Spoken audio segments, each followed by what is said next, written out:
Harlequin Intrigue and HarlequinAudio present Memory of Murder by Debra Webb. Performed by Megan Tusing. Reader Note: Jamie Colby is learning from the best, her grandmother Victoria. I hope you'll enjoy this young woman's journey to blazing her own path. I can't wait to see where Jamie takes the Colby agency. Enjoy! Chapter 1. Chicago, Monday, July 7th, Colby Agency, 9:30 a.m.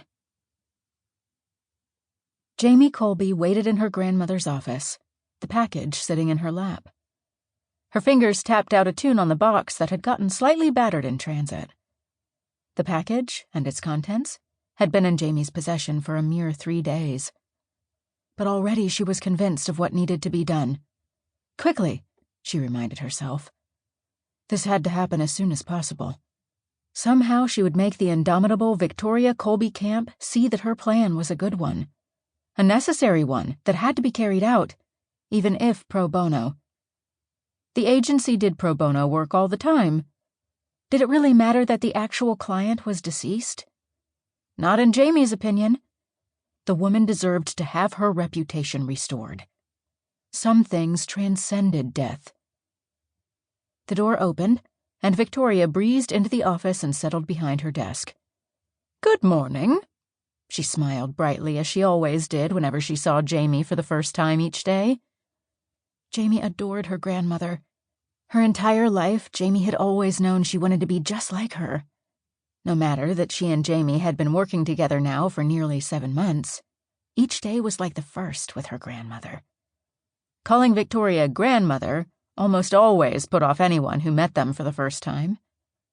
Primarily because Victoria looked far younger than her 72 years. The silver threaded through her black hair spoke of sophistication and wisdom rather than age. But it was her keen eyes that warned she was no little old lady. Jamie smiled. "Good morning, grandmother." Victoria eyed the package in Jamie's lap. "I understand you have a special case under consideration." So Ian had spoken to her already. Jamie wasn't surprised. It wasn't as if she had told him not to tell Victoria. Perhaps he'd hoped to grease the wheels, so to speak. Ian Michaels was one of her grandmother's closest friends and colleagues. His recommendation would go a long way, assuming he leaned in Jamie's favor, and she suspected he would. "Yes." Jamie stood. She placed the box on the edge of her grandmother's desk and removed the contents piece by piece. First, the handwritten journal, then the photos, the newspaper clippings, a locket, Polaroid-type photos, and the baby blanket. The sort of receiving blanket given at birth, usually by a hospital. A detailed letter from the accused killer had accompanied the box. As Victoria shuffled through the photos, Jamie explained, "Mary Morton was charged with first-degree murder 30 years ago. She was sentenced to life in prison. At the time she was pregnant, and the baby, a girl, was later born and subsequently taken from her. Since Mary had no other family or close friends able or willing to take the child, she was introduced into the foster system." Victoria moved on to the newspaper clippings. "Has the child, woman," she amended, "been contacted about her mother's death?" Jamie nodded. "I spoke with the warden. He gives his best, by the way." Her grandmother knew everyone who was anyone in key positions in the state, and no small number of VIPs across the country. "A notification was sent to her last known address.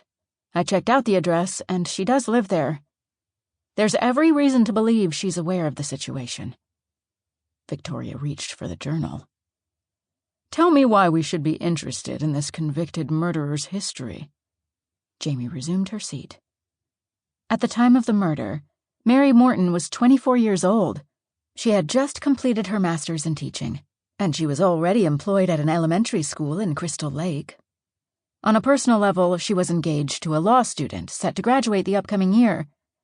His name was Neil Reed. Both Mary and Neil grew up in Crystal Lake. Her parents were deceased, but his still lived in the area. "Reed was the victim in the murder case." Victoria placed the journal with the other items. Sample complete. Ready to continue?